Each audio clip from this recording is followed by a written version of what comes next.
முதல்ல நண்பா, இந்த பழங்கள் மிகவும் இனிப்பா இருக்கு. நீயும் கொஞ்சம் சாப்பிடு. மிக்க நன்றி நண்பா. இவ்ளோ சுவையான பழங்களை நான் சாப்பிட்டதே இல்ல.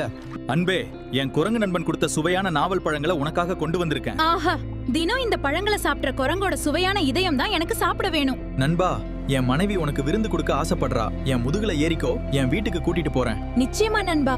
எதற்காக இந்த விருந்து நண்பா? என்ன விசேஷம்? மன்னிச்சிடு நண்பா, என் மனைவி உன்னோட இதயத்தை சாப்பிட விரும்புறா. அதுக்கு தான் உன்னை கூட்டி போறேன். ஐயோ நண்பா, இத ஏன் முதலிலேயே சொல்லல? என் இதயத்தை மரத்திலேயே வச்சுட்டு வந்துட்டேனே.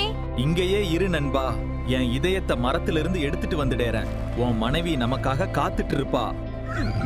நண்பா, சீக்கிரம் இதயத்தை எடுத்துட்டு வா, போகலாம்.